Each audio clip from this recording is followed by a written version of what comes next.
오늘은 지난 영상에 이어서 그렉 브레이든의 절대 기도의 비밀 내용 중 축복하는 방법에 대한 내용입니다. 성 프란체스코는 자신의 일생에 대해 다음과 같이 말했다.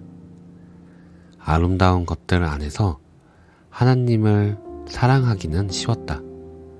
하지만 모든 것 안에서 하느님을 받아들여야 한다는 깨달음을 얻었다. 아름다운 경험이든 추악한 경험이든 모든 경험을 받아들여야 한다는 뜻이다. 선택은 우리 몫이다. 축복의 길을 선택한다면 치유의 길을 선택한 것과 마찬가지다. 축복을 할 때는 어떤 상황에서든 반드시 축복해야 할 세 가지 측면 혹은 세 가지 부류의 사람이 있다. 항상 예외는 있겠지만 대개 우리가 축복해야 하는 대상은 고통받는 사람, 고통의 원인, 고통을 목격한 사람이다. 각각의 대상을 어떻게 축복해야 하는지 간단하게 설명해 보겠다. 고통받는 사람을 축복하기. 우선 축복을 받아야 할 대상은 상처를 입고 고통받는 사람이다. 9.11 사태나 베슬란 사건처럼 엄청난 인명피해가 난 대형 사건의 피해자들과 그렇지 않은 사람들 사이에는 차이가 있다.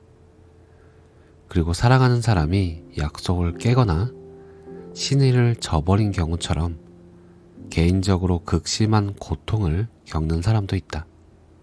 어떤 경우이든 고통을 당하는 당사자는 마땅히 축복을 받아야 한다. 고통의 원인을 축복하기. 어떤 사람들은 이 부분을 가장 어려워하기도 한다.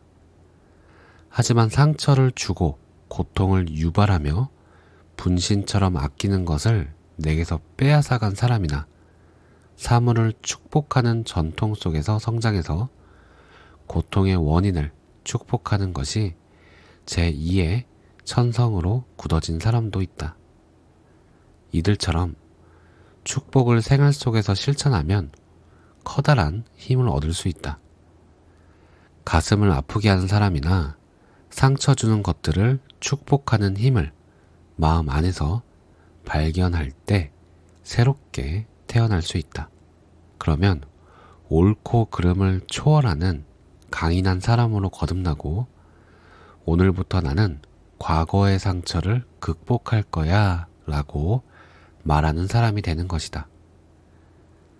내가 만난 어떤 사람은 이렇게 말했다. 나는 이 축복이라는 것을 주변에 아무도 없을 때 혼자서 딱 한 번만 해보겠습니다. 내 친구들은 이런 사고방식을 절대 이해하지 못할 테니까요. 그리고 결과가 마음에 들지 않으면 미워하고 질투하는 예전의 방식으로 돌아갈 겁니다. 좋습니다. 한 번이면 충분합니다. 나는 대답했다. 내가 자신 있게 대답한 이유는 단 한 가지다. 가능성이 무궁무진한 축복의 문을 열어 젖히는 순간 우리의 내부는 변화한다. 변혁이 일어난다. 변화가 일어나면 절대 되돌아갈 수는 없다. 왜 돌아가고 싶은 마음이 생기겠는가? 내 몸에 병이 낫는다는 느낌을 느낄 수 있는데 무엇 때문에 마음을 핥히는 감정을 느끼려고 하겠는가? 한번 시도하고 되돌아가든 아니든 가슴에 상처를 낸 경험을 끄집어내서 사람이든 장소든 가장 강렬한 분노의 불꽃을 태웠던 혐오의 대상을 축복해야 한다.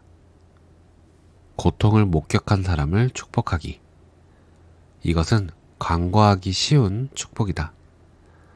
고통을 초래한 사람이 있다면 고통을 당하는 사람이 있다. 그 결과를 파악하고 납득하는 사람 역시 존재한다. 바로 우리다. 우리는 전쟁 시에 발생한 민간인과 무고한 어린이들의 학살, 많은 사회에서 자행되는 여성에 대한 학대 행위, 관계의 단절과 해체된 가정이 초래한 결과와 화해해야 한다. 타인의 상처에 직면하면 보통 자기 자신은 잊어버리기 십상이지만 어떤 비극적인 사건이 벌어지고 나면 신의 지성을 향해 메시지를 만들어 보내는 것은 바로 우리의 반응, 즉 감정의 잔상이다. 가정 내 사건이든 전 세계적으로 파장이 큰 사건이든 규모에 상관없이 어떤 비극이 일어난 다음에 우리가 개인적으로나 총체적으로 어떤 감정을 갖느냐 하는 것이 관건이다. 비극을 목격하는 우리 자신을 축복하라. 축복의 형판. 축복이라는 선물을 받으려면 어떻게 해야 할까?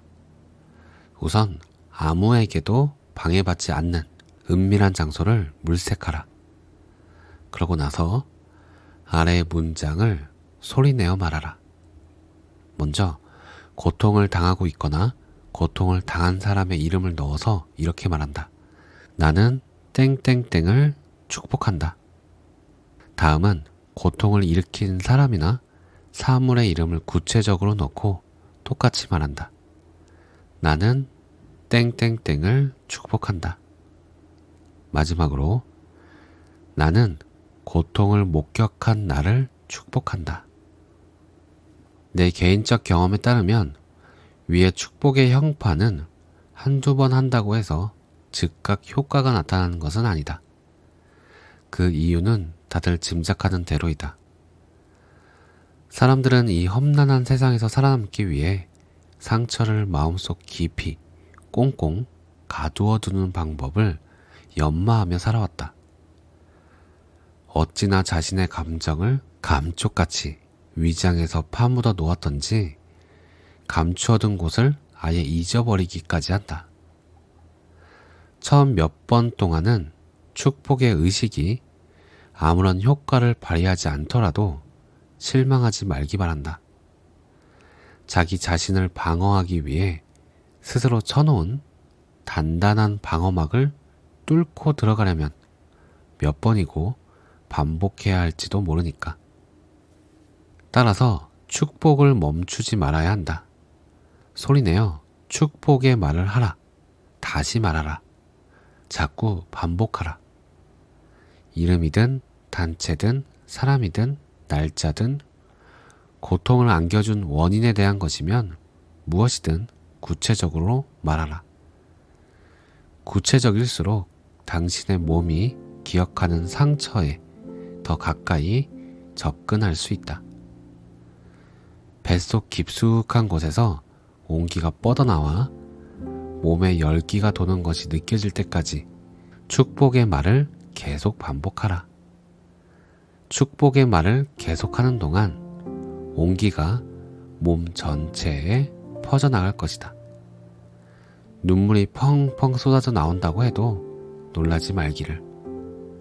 축복이 상처의 응어리를 풀어 온 몸에 돌도록 만드는 과정에서 생길 수 있는 일이기 때문이다.